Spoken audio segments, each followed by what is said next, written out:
Welcome back to Mindfuel Studio. Chapter 26, The Final Choice. This is where everything changes, forever. I'm lying on Atlas's guest bed, staring up at the ceiling. It's a normal bed. Really comfortable, actually. But it feels like I'm on a waterbed. Or maybe a raft, adrift at sea.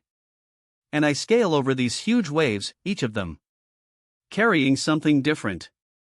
Some are waves of sadness. Some are waves of anger. Some are waves of tears. Some are waves of sleep. Occasionally, I'll place my hands on my stomach and a tiny wave of love will come. I have no idea how I can already love something so much, but I do. I think about whether or not it'll be a boy or a girl and what I'll name it. I wonder if it will look like me or Ryle. And then another wave of anger will come and crash down on that tiny wave of love. I feel robbed of the joy a mother should have when she finds out she's pregnant. I feel like Ryle took that from me last night, and it's just one more thing I have to hate him for. Hatred is exhausting. I force myself off the bed and into the shower. I've been in my room most of the day. Atlas returned home several hours ago and I heard him open the door at one point to check on me, but I pretended to be asleep. I feel awkward being here.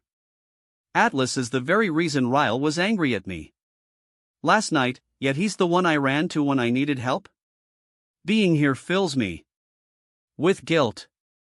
Maybe even a little bit of shame, as though my calling Atlas lends credibility to Ryle's anger. But there's literally nowhere I can go right now. I need a couple of days to process things, and if I go to a hotel, Ryle could track the credit card charge and find me. He'd be able to find me at my mother's, at Alyssa's, at Lucy's. He's even met Devon a couple of times and would more than likely go there, too. I can't see him tracking down Atlas, though. Yet. I'm sure if I go a week avoiding his calls and texts, he'll look everywhere he can possibly look to find me. But for now, I don't think he would show up here. Maybe that's why I'm here. I feel safer here than anywhere else I could possibly go. And Atlas has an alarm system, so there's that. I glance at the nightstand to look at my phone. I skip over all the missed texts from Ryle and open the one from Alyssa. Alyssa, hey, Aunt Lily. They're sending us home tonight. Come see us tomorrow when you get home from work. She sent a picture of her and Riley, and it makes me smile. Then cry. Damn these emotions. I wait until my eyes are dry again before I walk into the living room. Atlas is sitting at his kitchen table, working on his laptop. When he looks up at me, he smiles and closes it. Hey. I force a smile and then look in the kitchen. Do you have anything to eat? Atlas stands up quickly. Yeah, he says. Yeah, sit down. I'll get something ready for you. I take a seat on the couch as he works his way around the kitchen. The television is on, but it's muted. I unmute it and click on the DVR.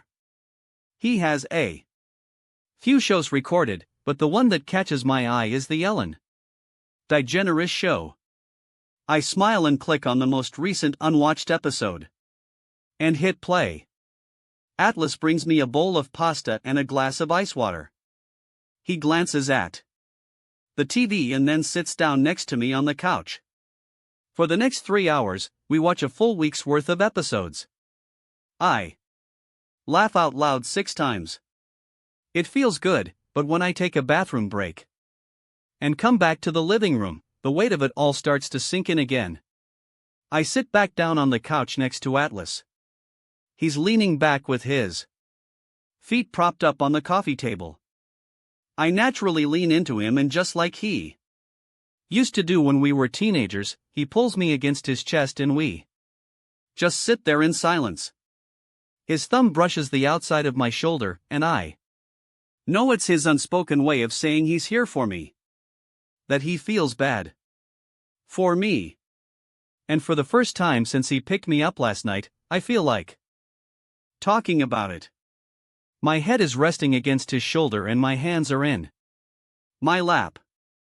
I'm fidgeting with the drawstring on the pants that are way too big for me. Atlas? I say, my voice barely a whisper.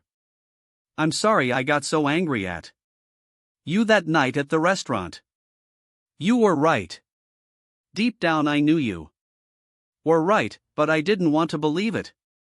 I lift my head and look at him, cracking a pitiful smile. You can say, I told you so now. His eyebrows draw together, like my words somehow hurt him. Lily, this is not something I wanted to be right about. I prayed every day that I was wrong about him. I wince. I shouldn't have said that to him. I know better than to think Atlas would ever think something like I told you so. He squeezes my shoulder and leans forward, kissing the top of my head. I close my eyes as I soak up the familiarity of him. His smell, his touch, his comfort. I've never understood how someone can be so rock solid, yet comforting. But that's always how I've viewed him. Like he could withstand anything, but somehow still feels the weight that everyone else carries. I don't like that I was never fully able to let go of him, no matter how hard I tried. I think about the fight with Ryle over Atlas's phone number. The fight about the magnet, the article, the things he read in my journal, the tattoo. None of that would have happened if I would have just let go of Atlas and thrown it all away.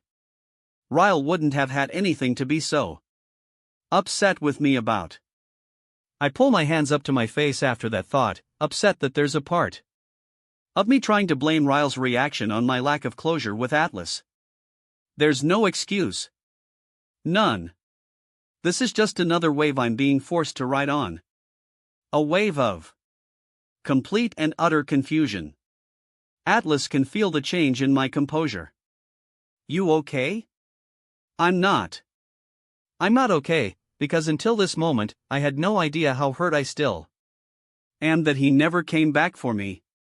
If he'd have just come back for me like he promised, I would have never even met Ryle. And I would have never been in this situation. Yep. I'm definitely confused. How am I possibly lending blame to Atlas for any of this? I think I need to call it a night, I say quietly, pulling away from him. I stand up and Atlas stands up, too. I'll be gone most of the day tomorrow, he says. Will you be here when I get home? I cringe at his question.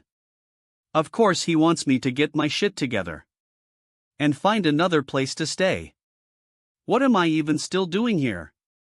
No, I can get a hotel, it's fine. I turn to walk toward the hallway, but he puts a hand on my shoulder. Lily, he says, turning me around.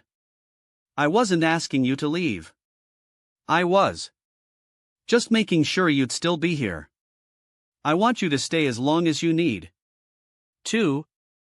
His eyes are sincere, and if I didn't think it would be a little inappropriate, I would throw my arms around him and hug him. Because I'm not ready to leave yet. Just a couple more days before I'm forced to figure out what my next step is. I nod. I need to go into work for a few hours tomorrow, I tell him. There are some things I need to take care of. But if you really don't mind, I'd like to stay here for a few more days. I don't mind, Lily. I'd prefer it. I force a smile and then head to the guest bedroom. At least he's giving me a buffer before I'm forced to confront everything. As much as his presence in my life confuses me right now, I've never been more thankful for him. Not every story ends perfectly, but every ending teaches something. If this chapter touched your heart, like and subscribe to Mindfuel Studio. See you in the next journey.